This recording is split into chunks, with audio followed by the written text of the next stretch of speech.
அண்ணன் சேகர் பாபுக்கு ஒன்று சொல்லணும்.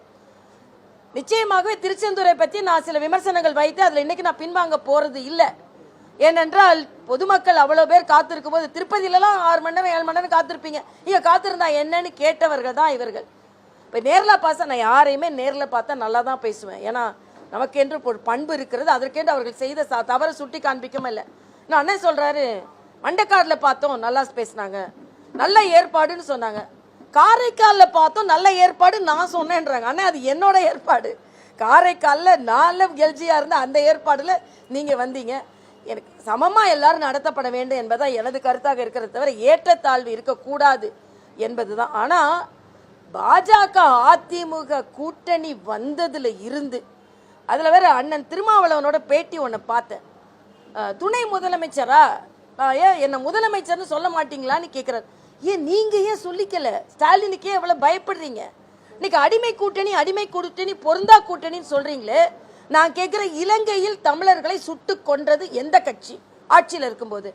அப்ப நீங்க அதை அந்த காங்கிரஸை கொண்டாடி கொண்டிருக்கிறீர்களா? வைகோ திருமாவளவன் கொண்டாடி கொண்டிருக்கிறீர்களா? அதே மாதிரி இன்னைக்கு மரியாதைக்குரிய ராஜீவ்காந்தி கொலையுண்டதற்கு ஒரு ஆட்சி கலைக்கப்பட்டது என்றால் திராவிட முன்னேற்ற கழக ஆட்சி. அப்ப அவங்க கூட கூடி குலாவி கொண்டிருக்கிறீர்களே அண்ணன் செல்வ பெருந்தகை அவர்களே. அப்ப அது சரியான்னு கேட்கிற. எது கூடா கூட்டணி, எது பொருந்தா கூட்டணி, எது பொருந்துகின்ற கூட்டணி என்று கூட தெரியாமல் பேசி கொண்டிருக்கிறார்கள். அவங்க கூட்டணி பிரச்சனை இனிமேதான் வெளியே வரப்போகுது. எங்கள் கூட்டணி பலமான கூட்டணியாகத்தான் இருக்கிறது. வரும் இப்போதான் வரும். இப்போ திருமாவளவன் ஒரு பிரச்சனை வரும், காங்கிரஸிடமிருந்து பிரச்சனை வரும். காங்கிரஸ்ல ஒரு பிரச்சனை இல்லையா, நாங்க தான் அடிமையா இருக்கோமா? நான் கேட்கிறேன், ஒரு தேசிய கட்சி என்ற அடையாளத்தை நாங்கள் வைத்திருக்கிறோம், நீங்க வச்சிருக்கீங்களா? உங்கள் கட்சி தலைவரை கொன்றதின் ஒரு இணைப்பு இருக்கிறது என்ற காரணத்திற்காக கலைக்கப்பட்ட ஒரு திராவிட முன்னேற்ற கழக அரசு. இன்னைக்கு அவங்க கூட கூடி குலாவி கொண்டு இருக்கிறீர்கள். அதே மாதிரி தமிழர்களை சுட்டு கொல்லப்பட்டது இவங்களோட ஆட்சி காலத்துல தான்.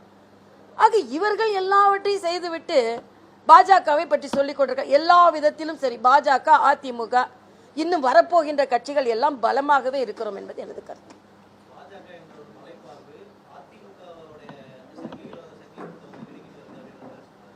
சரி, அண்ணன் சேகர் பாபு என்ற அதிமுக காரரை திமுக விழுங்கின மாதிரியா?